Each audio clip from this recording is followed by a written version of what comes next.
Mes chers compatriotes, l'année 2022 ne fut pas une année pour rien. À travers la crise du Covid et les conséquences de la guerre russo-ukrainienne, elle fut le révélateur, dans la douleur malheureusement, de toutes les trahisons, de toutes les erreurs et les mensonges d'une génération d'élus sans boussole qui nous laisse un pays désarmé et dépendant à tous les niveaux.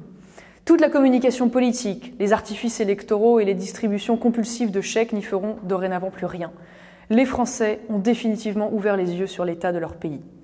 Cette même année, sur les ruines d'un paysage politique sclérosé, un jeune parti est né, derrière Éric Zemmour, et avec lui des millions de personnes ont retrouvé espoir, se sont engagées, ont vibré à l'appel de la reconquête. 2023 s'ouvre et sera très certainement une année difficile pour beaucoup de Français, au bord de la faillite et parfois même au bord de la misère. Je formule d'abord des vœux pour eux, qu'ils parviennent à tenir bon, que notre pays trouve les ressources pour ne pas laisser sur le bas-côté tous ceux qui payent aujourd'hui les erreurs de nos dirigeants.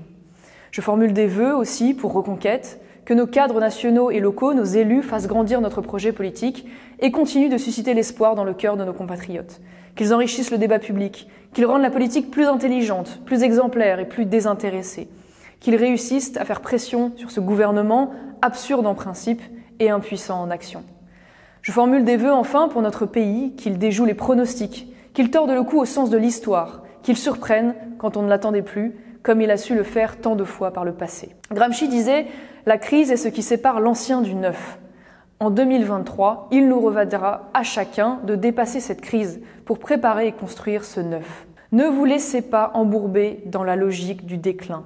Ne soyez pas les passagers clandestins d'un pays qui avancerait sans vous. Ne vous détournez ni du vote, ni de la politique, quand bien même celle-ci vous semblerait parfois vaine ou futile.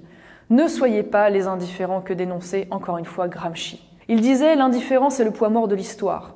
C'est le boulet de plomb pour le novateur. C'est la matière inerte où se noient souvent les enthousiasmes les plus resplendissants. L'indifférence œuvre puissamment dans l'histoire. Elle œuvre passivement, mais elle œuvre. Elle est la fatalité. Elle est ce sur quoi on ne peut pas compter. Elle est ce qui bouleverse les programmes, ce qui renverse les plans les mieux établis. Elle est la matière brute, rebelle à l'intelligence qu'elle étouffe. Ne soyons pas les indifférents de l'histoire. Ce que je souhaite à tous pour 2023, c'est d'être déterminés et résolus, d'avoir le courage de regarder la réalité en face, d'agir plutôt que de critiquer, de s'engager et voter plutôt que de se résigner, de faire des enfants et ainsi passer le flambeau plutôt que d'y renoncer par désespoir, par carriérisme ou par écologisme béat. Je vous souhaite à tous une belle année d'enthousiasme, de défis relevés et de combats victorieux.